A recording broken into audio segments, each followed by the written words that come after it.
Oi, meus amores, tudo bem com vocês? Olha só, hoje a gente vai trabalhar um pouquinho com a aplicação do conteúdo que a gente já viu até hoje, a parte de fração. Então, hoje nós vamos aplicar todo o nosso conhecimento de comparação, de equivalência, de várias outras coisas em problemas matemáticos. E aí, eu vou pedir para vocês colocarem aí no caderno de vocês, problema não é problema, tá? E aqui, ó, a cada etapa, a gente vai vencendo essa situação problema, buscando estratégias de resolução e aplicando todo o conhecimento que nós adquirimos até agora, tá bom? Vou diminuir aqui, ó, a minha janelinha, problemas com fração, e nós vamos aqui para o nosso primeiro slide. Olha só, trabalhando com problemas com fração, nós teremos condições de comparar. Como que a gente faz a comparação? Só para vocês lembrarem. Igualando ao mesmo denominador ou usando o modelo prático. Nós poderemos fazer a simplificação através da divisão sucessiva, quando a gente vai diminuindo aquela fração. Nós poderemos aplicar o conhecimento de ordenação, ou seja, nós vamos ordenar na ordem crescente ou na ordem decrescente aquelas frações todas. Lembrando que quando a gente tem denominadores iguais, é só a gente analisar o numerador. Quando os numeradores forem iguais, a gente analisa os denominadores. Agora, quando os denominadores forem diferentes, aí a gente pode buscar outras estratégias, né? E por último, nós poderemos, nesses problemas, trabalhar com equivalência, quando a gente multiplica ou divide os termos de uma fração por um mesmo número e aquele resultado está certo. Então, a gente também vai poder trabalhar com esse tipo de conhecimento.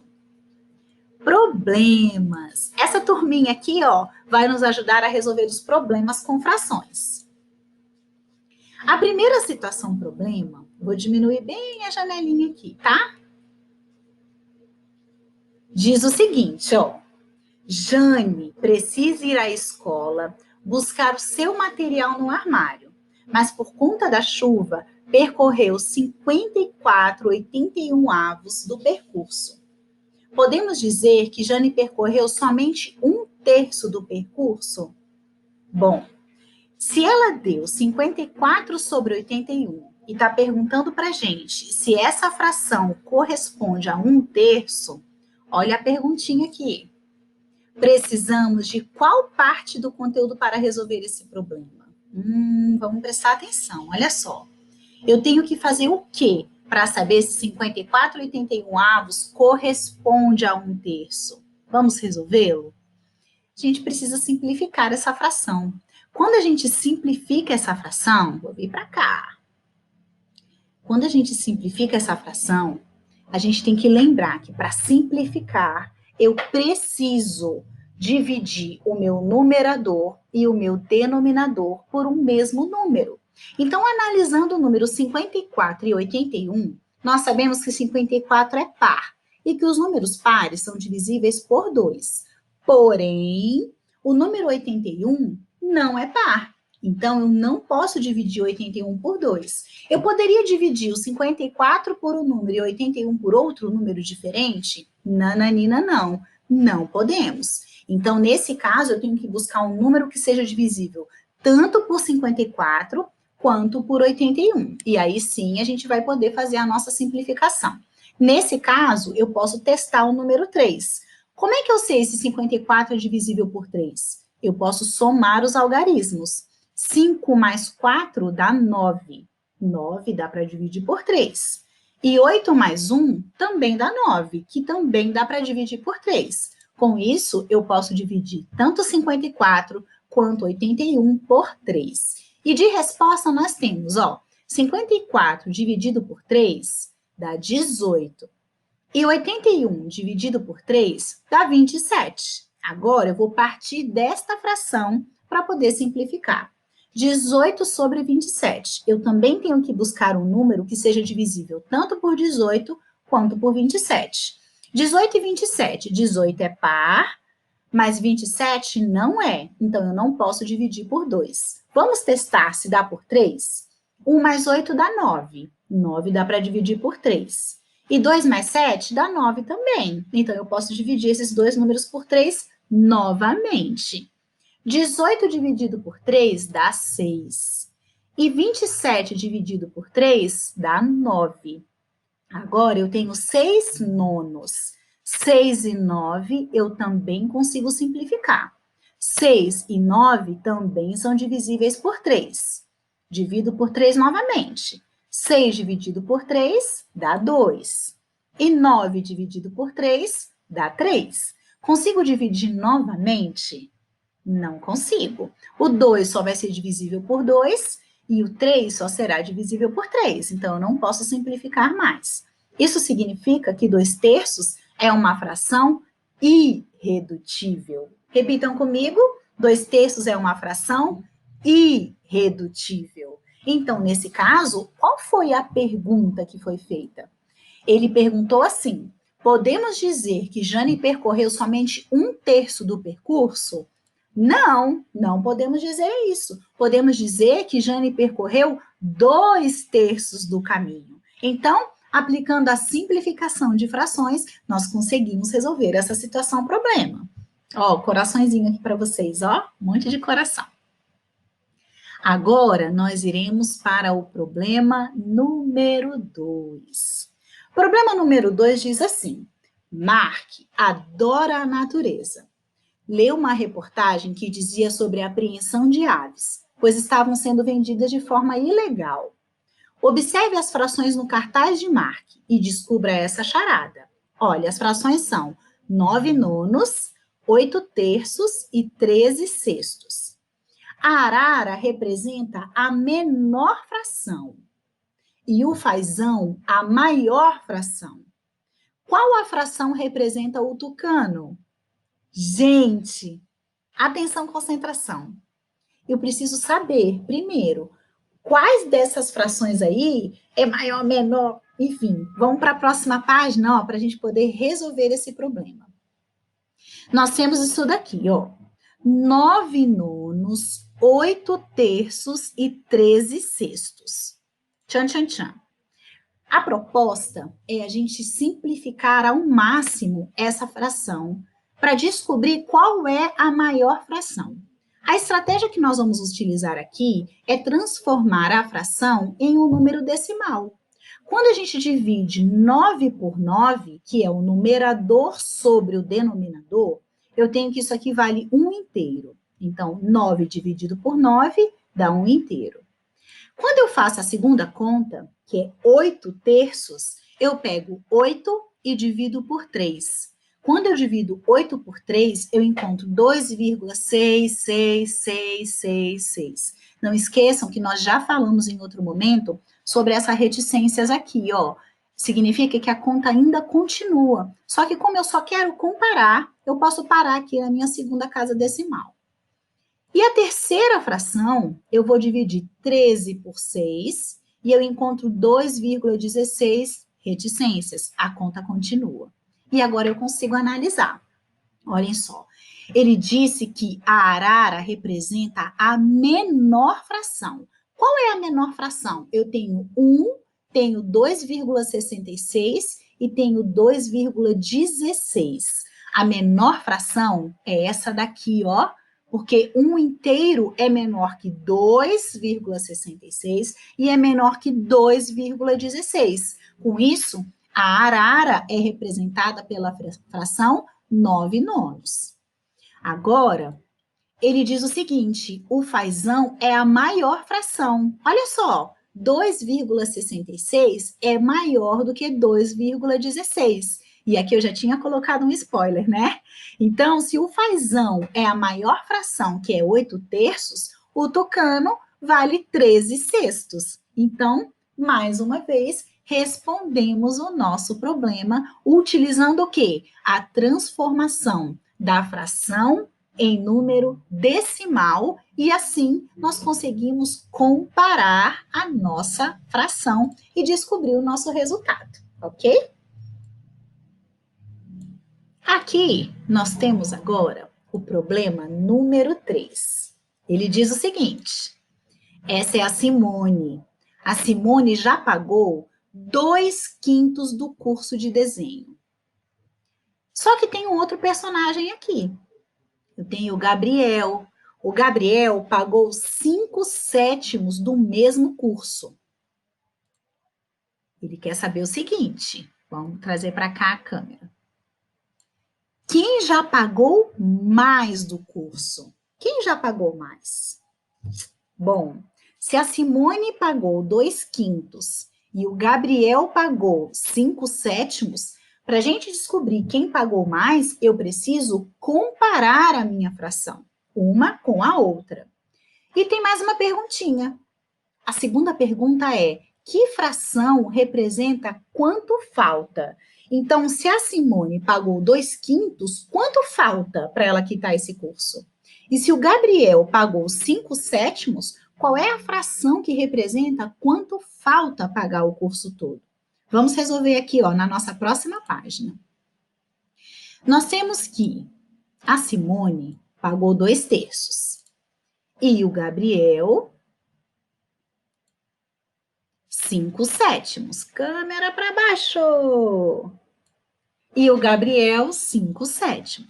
Então, nós temos o seguinte: 2/5 e 5/7 estão preparados para a gente poder comparar. E aí, nós vamos utilizar o modelo prático. O modelo prático faz com que a gente não precise tirar o MMC e fazer a borboletinha, fazer o divide e multiplica. Eu posso simplesmente multiplicar o denominador de uma fração com o numerador da outra fração.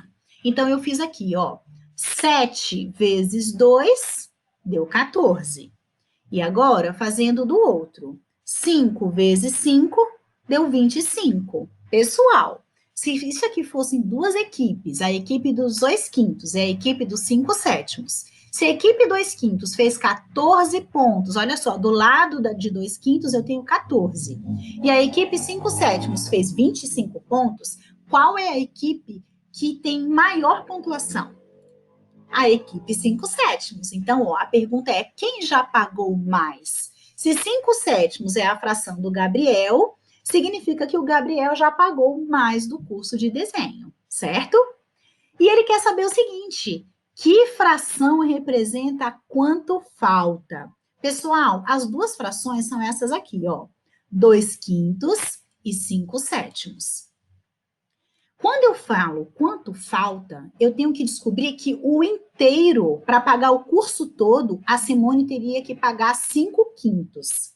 Então, se eu pegar o total que ela deveria pagar, que é 5/5, e tirar do que ela já pagou, que é 2/5, eu posso fazer 5 menos 2, que é igual a 3/5. Então, quanto falta a Simone pagar? Faltam 3/5 do curso. E o Gabriel? O Gabriel já pagou 5/7.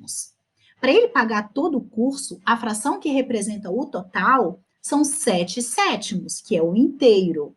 Então, nós vamos subtrair 7/7 menos 5/7.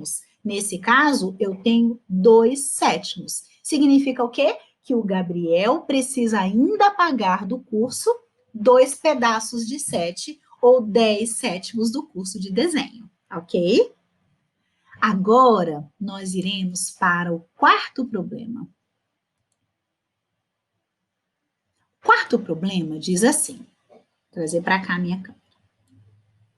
Em um jogo da memória de frações, tem Dino e Lucy. Eles sortearam uma peça e a peça sorteada foi 4/9. Quem está com a fração equivalente a esta? Então, vamos ver, deve ser assim. Dino tem várias peças e Lucy também tem algumas peças.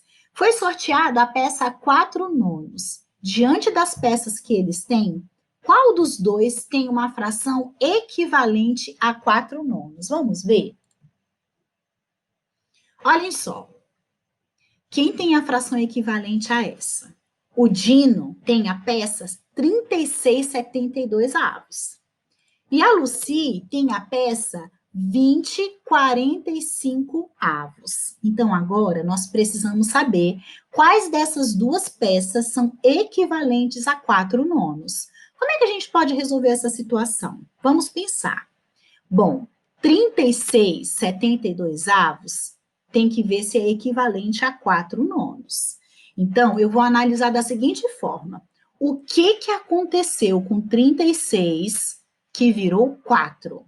Nós temos que pensar ou numa multiplicação ou em uma divisão que fez a gente encontrar o 4. Se o número está diminuindo, é porque nós dividimos. Então, quanto que dá 36 dividido por quanto que dá 4? 36 dividido por quanto dá 4? 9. Olha só, 36 dividido por 9 dá 4. Beleza, descobrimos. Agora a gente vai fazer a mesma linha de raciocínio com o denominador. O que aconteceu com 72 que virou 9? 72 está diminuindo, ó. Então, nós vamos dividir. 72 dividido por quanto dá 9? 72 dividido por 8. Olha só o que a gente conclui. Se eu dividir por 9 aqui os numeradores, e eu dividir por 8 os denominadores, ou seja, eu dividir por números diferentes, eu não posso dizer que 4 nonos é uma fração equivalente a 36 72 avos. Por quê? Porque eu dividi por números diferentes. E as frações equivalentes, eu tenho que ter utilizado números iguais, ou para dividir, ou para multiplicar, tá bom? Então, o Dino não tem uma fração equivalente, ele não tem uma peça equivalente a 4 nonos. Será que a Lucy vai ter? Ou será que a gente vai ter que colocar lá na nossa resposta que nenhum dos dois tem frações equivalentes? Vamos ver? Olha só, não são equivalentes. Agora, a Lucy tem a peça 20 45 avos. E eu preciso saber se a fração 4 nonos é uma fração equivalente. Nós vamos pensar da mesma forma. O que aconteceu com 20 que virou 4? O que aconteceu? Também o número está diminuindo. Se o número está diminuindo, eu vou pensar num processo de divisão. 20 dividido por quanto dá 4? Esse está mais fácil, né? 20 dividido por 5 dá 4. E a mesma coisa nós vamos pensar com os nossos denominadores. O que aconteceu com 45 para virar 9? O que aconteceu? Os números estão diminuindo, né? Tanto no numerador quanto no denominador. Então, eu preciso fazer um processo de divisão. 45 dividido por quanto dá 9? 45 dividido por 5. 45 dividido por 5 deu 9. Então, nesse caso, olhem só, nós temos sim que elas são equivalentes. Por quê? Porque eu consegui dividir tanto o numerador para dar 4, que foi 5, quanto o denominador por um mesmo número. Então, se eu dividir por 5 no numerador e dividir por 5 no denominador, significa aqui que eu tenho frações equivalentes. Uma outra forma da gente poder resolver isso aqui seria multiplicando cruzado. Em um outro vídeo, nós vimos que se a gente multiplica assim, ó, vou fazer aqui para vocês darem uma olhada. Se a gente multiplica assim, ó, 9 vezes 36, e eu encontro um valor. E depois eu multiplico 72 por 4. Se o valor encontrado for igual, se eu tiver uma igualdade nas minhas respostas, é porque as frações são equivalentes. Se os resultados forem diferentes, as respostas, no caso, nos levam a entender que as frações não são equivalentes, tá? Essa seria uma outra possibilidade da gente resolver isso daqui. Bom, agora vocês estão preparados para fazer os exercícios. Os exercícios são bem fáceis, pessoal. A proposta é fazer a página 184, a questão 40 e a questão 41. Fazer com o máximo capricho, colocando todo o desenvolvimento no caderno de vocês. E não esqueçam de mandar a foto lá no Google Sala de Aula, tá bom? Um beijo no coração de vocês, ó, vários coraçõezinhos, e a gente se vê muito breve. Um beijo para vocês. Tchau, tchau, gente.